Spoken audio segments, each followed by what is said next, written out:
Umetupa neema asubuhi hii ya leo.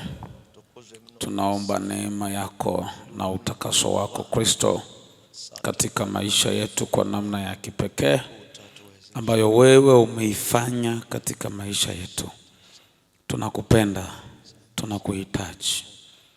Yote yanayopita, yanayoingia, yanayoishi, yanayofanya kazi, Bwana Yesu yako wazi kwako.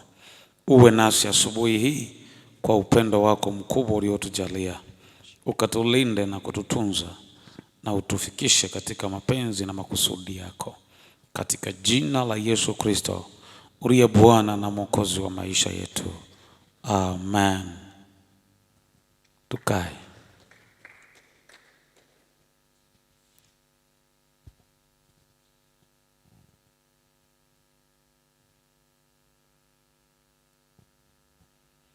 Bwana Yesu asifiwe. Uhuru wa Yesu. Jana tulikuwa tunaendelea na habari ya maisha baada ya wokovu, na tukawa katika kuyaangalia mambo matatu ya msingi tunapoendelea kuishi kwenye wokovu. Na mambo hayo, jambo la kwanza tuliloliona lilikuwa ni kukuria wokovu. Lakini jambo la pili ni kuwa na muda wa maombi. Na nikasema ni muhimu kuijua lugha ya mzazi wako, lugha ambayo utaongea na yeye atakusikiliza. Moja ya mambo yanayomwonyesha mtu kukua ni pamoja na maombi. Hakuna mtu ambaye anaweza akaendesha huduma yake ikakua na ikafanya kazi vizuri bila maombi. Ni lazima maombi yatahusika kwenye ufanisi huo ambao ataufanya.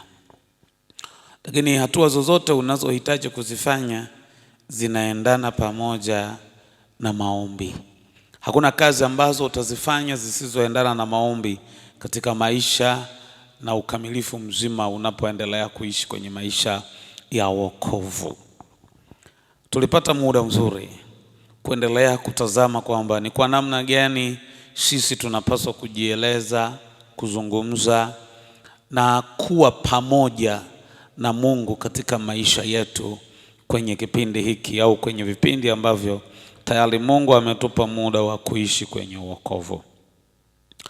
Maombi ni aina ya namna ambavyo sisi tunaendelea kuwasiliana na Mungu katika lugha kamilifu ambayo yeye ana uwezo wa kutupatia tunayoyahitaji na ana uwezo wa kutupatia vile ambavyo sisi tunaweza kufanya au vile tunavyoweza tukavitenda kwake na yeye akaviona.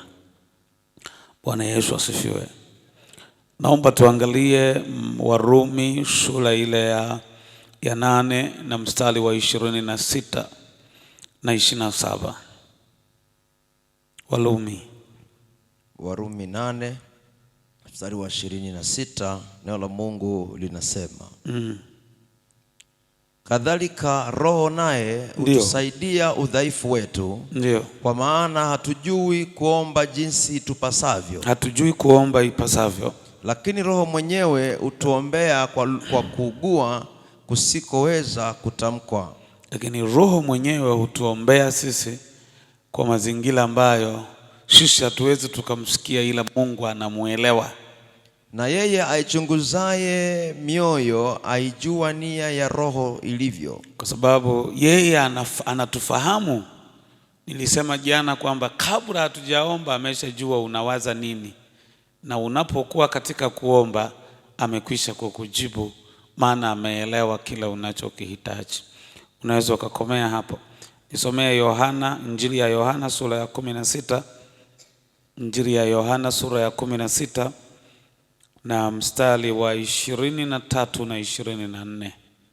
Neno la Mungu linasema tena siku ile hamtaniuliza neno lolote. Ndio. Amini amini nawaambia. Amini amini nawaambia. Kimwomba Baba neno lolote atawapa. Kimwomba Baba neno lolote atawapa. Kwa jina langu. Kwa jina la Yesu. Hata sasa hamkuomba neno kwa jina langu. Hata sasa bado hamjaomba neno kwa jina langu. Ombeni nanyi mtapata. Ombeni tu mtapata. Furaha yenu iwe timilifu. Ili furaha yenu ipate kufikia ukamilifu. Hayo nimesema nanyi kwa mithali. Saa yaja ambapo sitasema nanyi tena kwa mithali. Ishi hapo. Bwana asifiwe. Amen. Tunaonyeshwa Yesu aliishi na wanafunzi wake miaka takriban 3, na kwenye hiyo miaka karibu shughuli zote walizokuwa akizifanya walizifanya kutoka kwa Yesu hapo hapo wakiwa pale. Hawakuwahi kufanya kazi ya kupitia kwa Yesu kwenda kwa Baba ili waweze kupewa. Kwa mara nyingi, na ndio maana hata walipokuwa wanavuka ng'ambo hawakumwambia Mungu tusaidie kupitia jina la Yesu, walimwambia Yesu tusaidie. Walikuwa naye hapo hapo. Sasa anawaambia muda huu unaokuja hamtahitaji, maana hamtaniona, lakini mtapaswa kufanya jambo moja, mtamuomba Baba kwa jina langu, naye atafanya nini? Atawapatia. Bwana asifiwe. Kwa kuwa sisi ni watoto, tunakuwa kama watoto mbele za Mungu, tumepewa ruhusa ya kuzungumza na Baba yetu yale tunayoyahitaji. Kwa hiyo hatuwezi kufikia hatua yoyote bila maombi. Hatuwezi. Haina maana ya kwamba tukiomba changamoto haziwezi kuwepo na nini. No. Changamoto zitakuwepo na kuomba tutaomba, na yanayotajika kupewa tutapewa, na yatakayochelewa kupewa yatachelewa, lakini bado tunalazimika kuwa mbele za Bwana kwa maombi ili kuendelea kuweka maisha ya ukuaji, kufahamiana na Mungu, kuyajua mapenzi yake, uweza wake, tumaini lake na kusudi lake katika maisha yetu. Bwana Yesu asifiwe sana. Lakini pia nisomee Marko 11 mstari wa 25 na 26. Marko 11. Neno la Mungu linasema, ndio, nanyi kila msimamapo na kusali, nanyi kila msimamapo na kusali, sameheni, msamehe, mkiwa na neno juu ya mtu, kama una neno juu ya mtu, ili na Baba yenu aliye mbinguni awasamehe na ninyi makosa yenu. Na Baba yenu aliye mbinguni awasamehe makosa yenu. Lakini kama ninyi hamsamehe, ndio, wala Baba yenu aliye mbinguni hata wasamehe ninyi makosa yenu. Amen. Ndio. Bwana asifiwe. Amen. Anaonyesha tu kanuni, vitu vichache tunavyopaswa kuvifanya.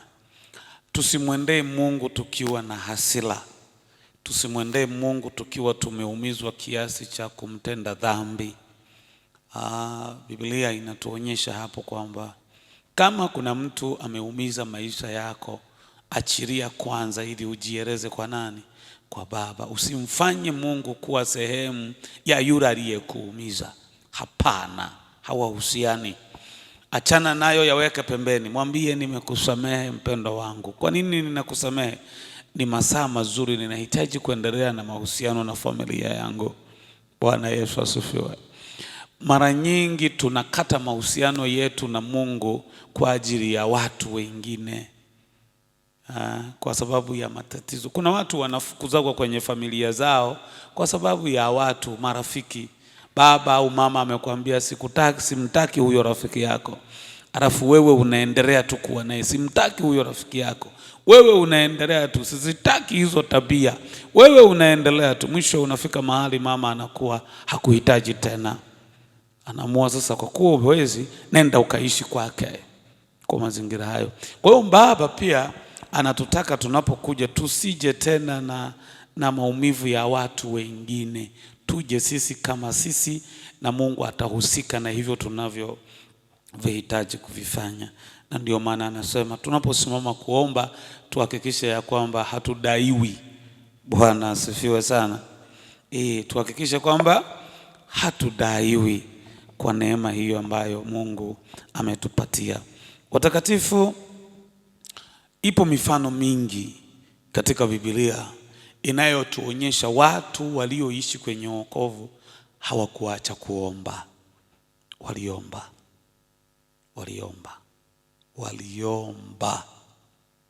Bwana asifiwe. Haleluya. Waliomba. Hebu nisomee Danieli sura ya 9 nadhani.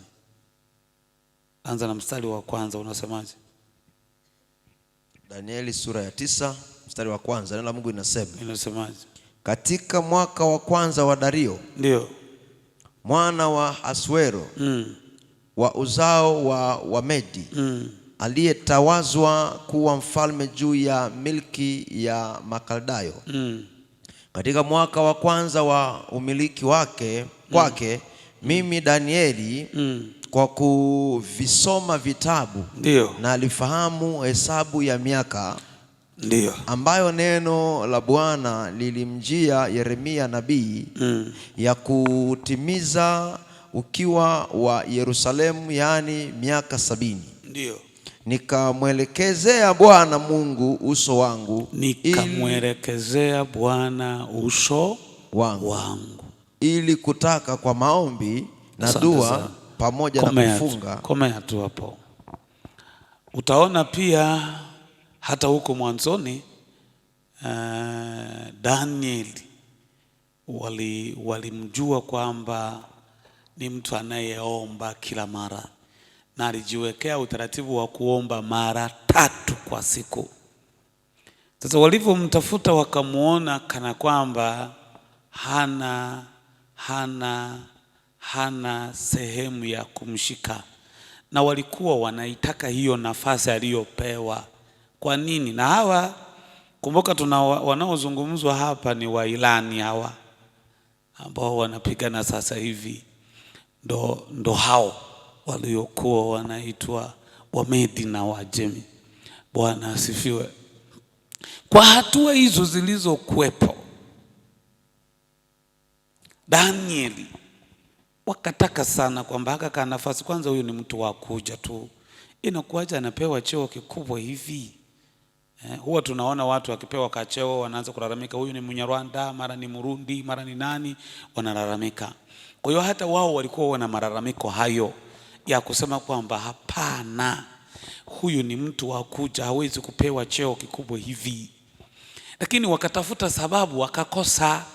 Na kwa uzuri wa kazi aliyokuwa akifanya Danieli, ilikuwa inamfurahisha mfalme.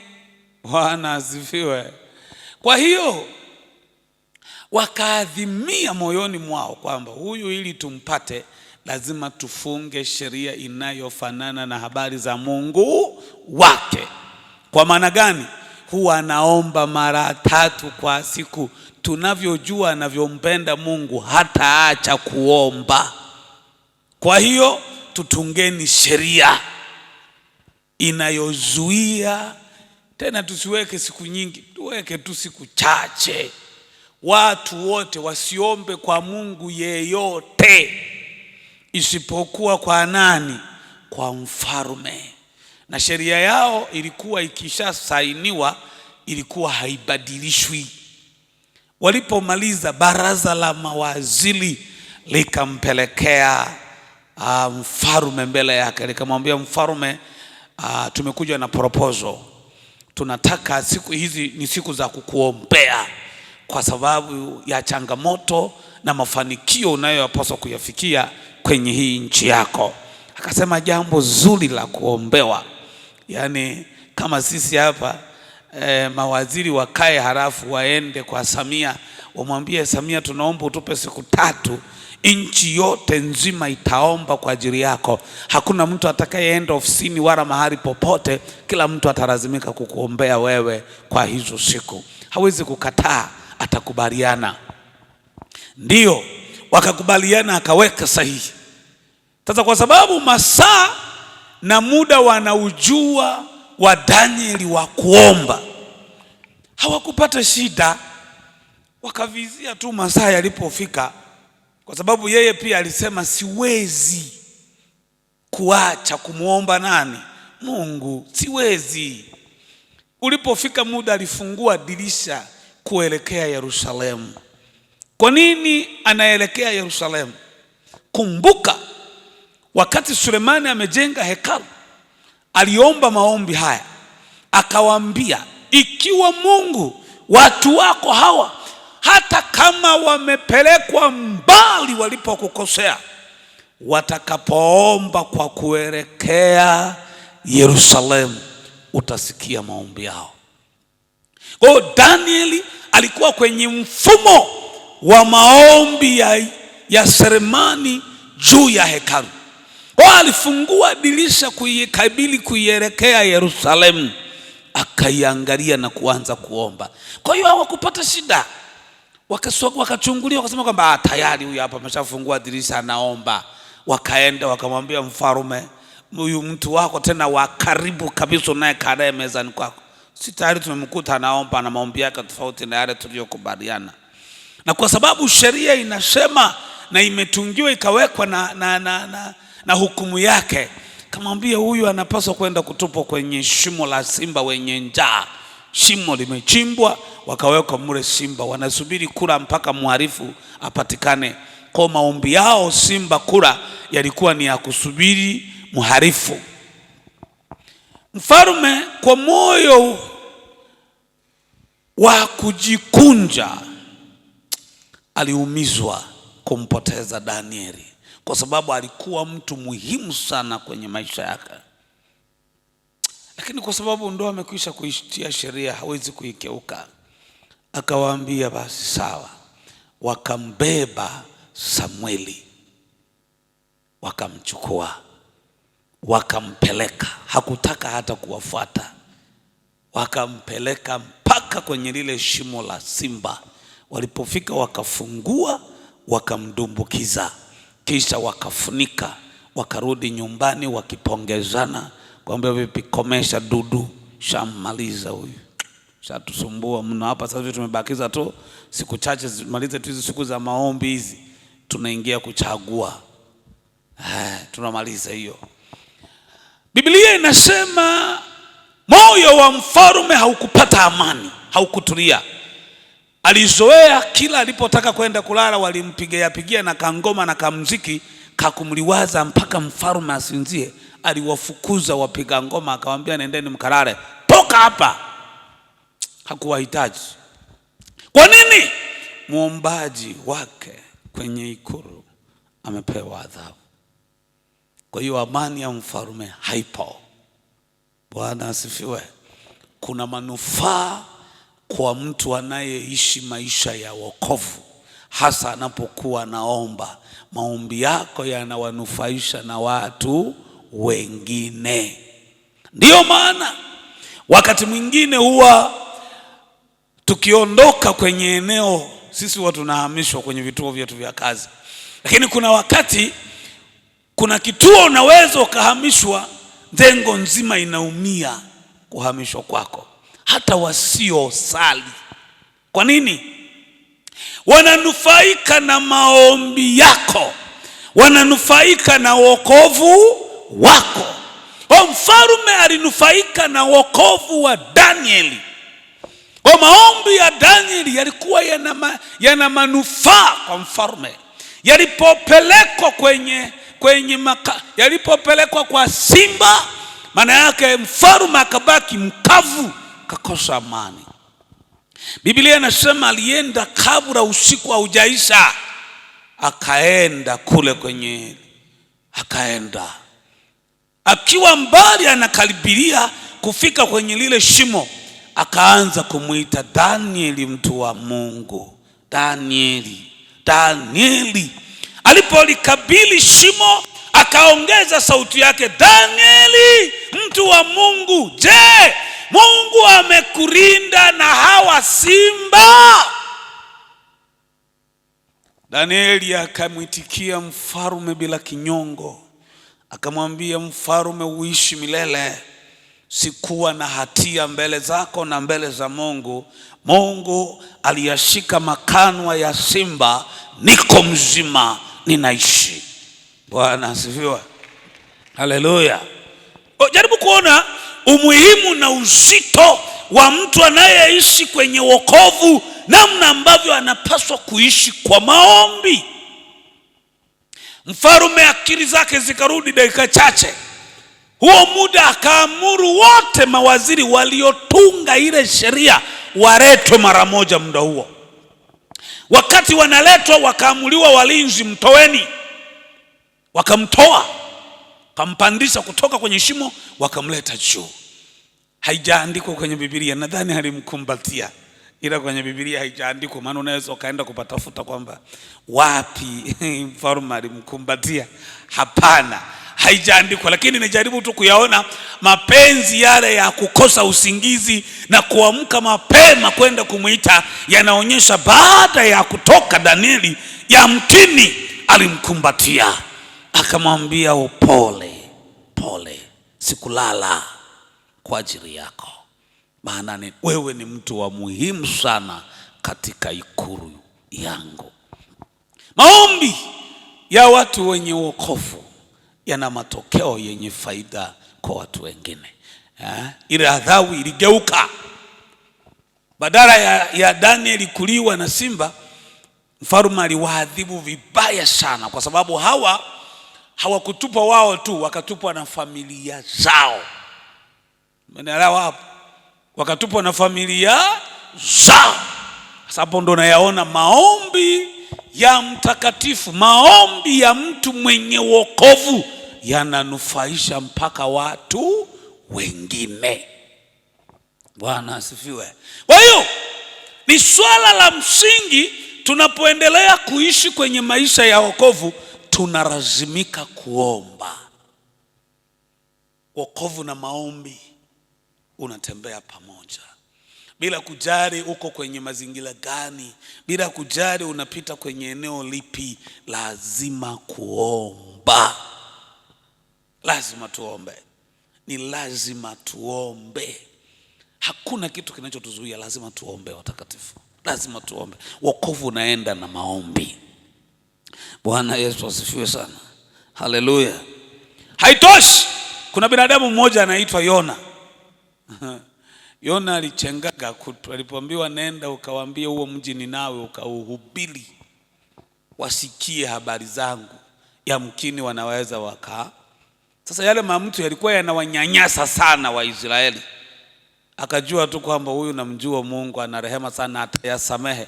Acha nikimbie, niache hizo siku 40 ziishe, yateketezwe, yaishe, tupunguze shida. Akaamua kukimbia kwenda wapi? Tarshishi. Mungu akamfuata huko alikoamua kukimbia. Akatuma upepo mkali baharini, wakatupa shehena zote, hakuna. Lakini walivyokwenda kufuatilia, wakamkuta yuko chini kabisa kwenye chumba cha injinia, chini huko amelala. Akamuuliza, mutule koereke kubebe walalaka? Wakamtoa kochi, wakamleta juu. Walivomleta wakaja wakamketisha pale, na walipomketisha wakamuuliza, kulikoni huku? Akasema, bwana, mimi nilikuwa huko, tunapiga kura, tujue nani anasababisha hii shida. Wakapiga kura. Kura ikamwangukia Yona. Wakamuuliza, tukufanyeje? Kwa sababu alikuwa anajua kwamba amekimbia na wanashindana na Mungu. Akajua tu kwamba huu upepo umetumwa na nani? Na Mungu. Amenifuata huyu. Kaambia, basi bwana, msihangaike, ninyi mnikamate tu mimi, mnitupe tu baharini, huu upepo utakatika. Lakini moyoni akipanga kwamba basi koja afe, tukoswe wote, nife mimi, nisiendelee na hii kazi, lakini na Mungu akoswe wa kutuma. Alipotupa tu hivi, Biblia inasema Mungu alikuwa ameandaa samaki mkubwa, akammeza, kaingia tumboni mwa samaki. Maisha ya kwenye tumbo la samaki inaonyesha, haijaandikwa kwenye Biblia, lakini inaonyesha yalikuwa magumu kuliko kukimbia kwenda Tarshishi. yalikuwa magumu, mazito. Kwa nini ni mazito? Ukisoma unamuona ilifika mahali Yona akalazimika kuomba akiwa kwenye hilo tumbo la samaki. Akamwambia Mungu, naomba unipe nafasi. Kwanza nikitoka kwenye hili tumbo la samaki lazima nikupe sadaka ya shukrani. Nitaifanya hii kazi tena sio kwa siku zile ulizokuwa unatarajia, zitakuwa chache zaidi. Naomba unipe nafasi ya pili. Na mara nyingi kwa kweli watakatifu, mara ya saba, ukweli Mungu wetu ni mwaminifu sana. Kuna nyakati tunapita kwenye vipindi vigumu, vizito, ambavyo vinakuwa na changamoto, na unagundua kabisa ni wewe umesababisha kuingia kwenye hiyo changamoto, ni wewe umesababisha kuingia kwenye hilo tatizo, ni wewe umesababisha kuingia kwenye hayo mambo magumu.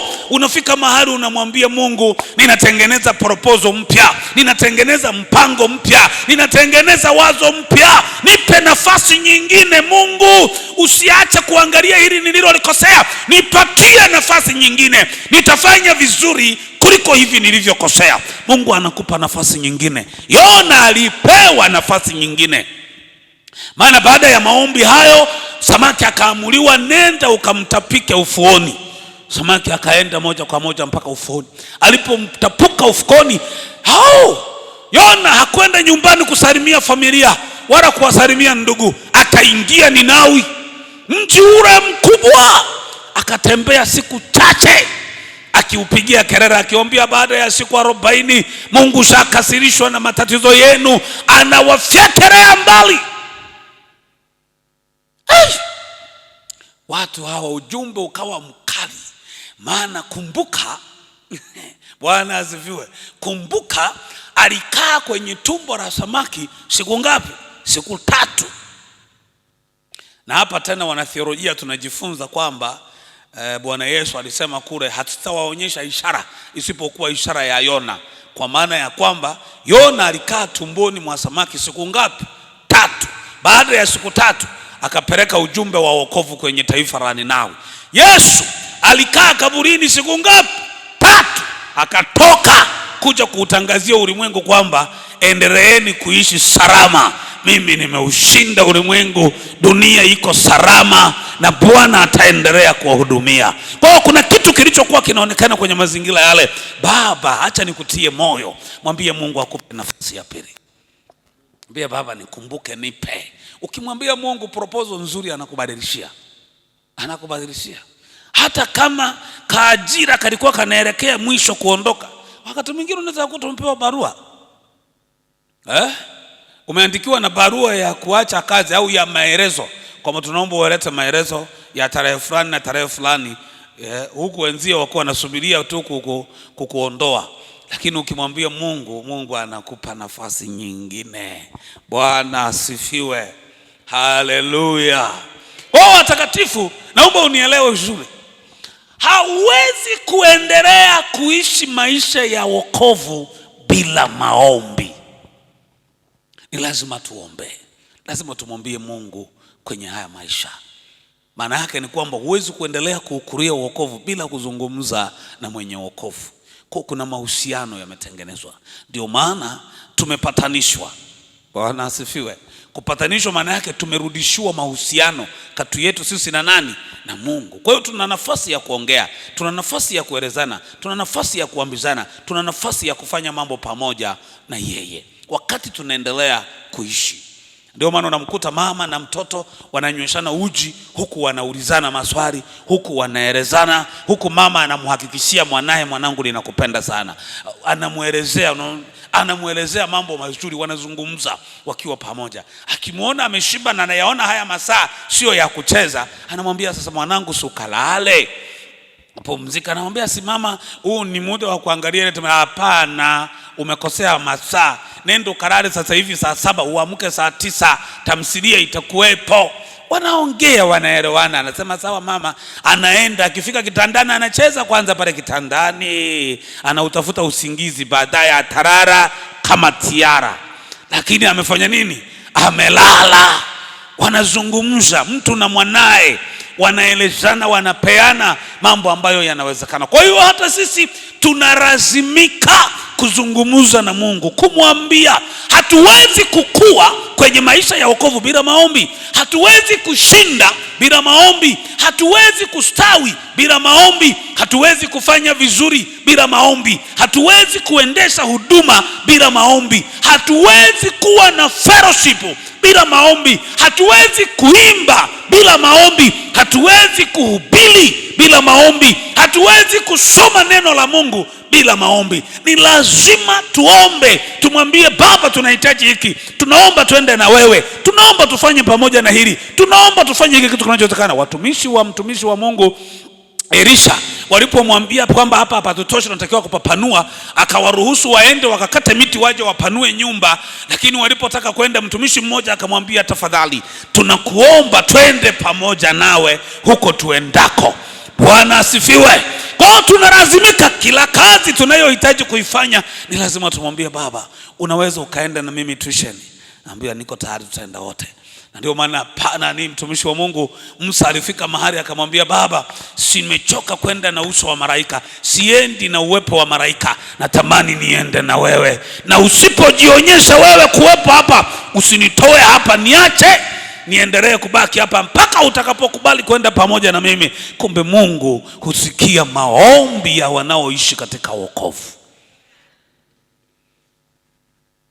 Tunapofika mbele za Mungu kwa maombi, tutakumbuka kuiombea familia ya Margaret iliyopatwa msiba. Na nilisikia mazishi tarehe ni Alhamisi, japo hatujajua saa ngapi na muda gani na wapi, lakini tutaendelea kuwaombea ili Mungu aendelee kuwapa faraja na maandalizi mengine yanayofanyika, pamoja na mahitaji mengine ambayo tuliyataja siku ile Jumatatu wakati tunaanza, tutayaweka mbele za Mungu.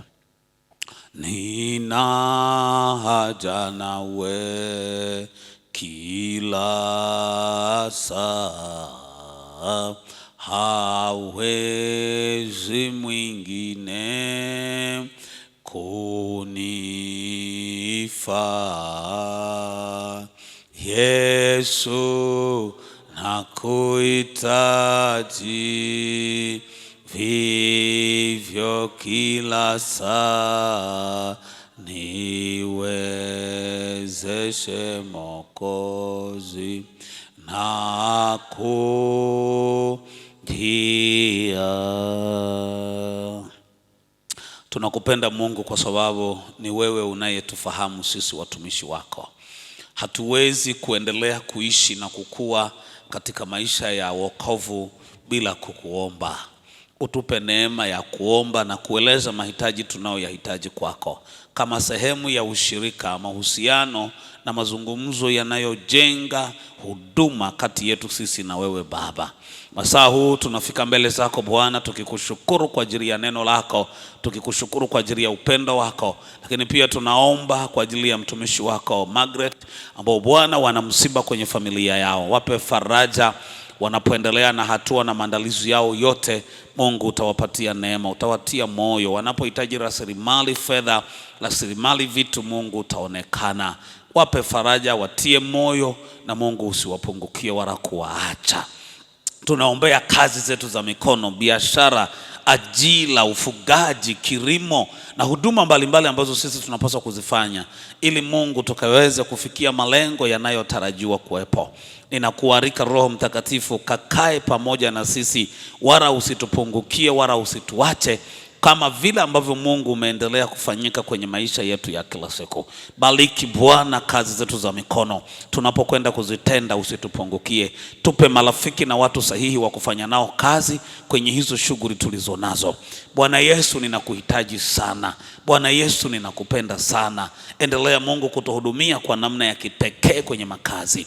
Wabariki watumishi na wakristo wako, kila mtu mahali pake, walio na familia na wasio na familia, walio na kazi na wasio na kazi. Baba, nenda ukajifunue kwao. Tunakemea roho ya uvivu isiyoruhusu watu kufanya kazi, kwa jina la Yesu ikapata kushindwa.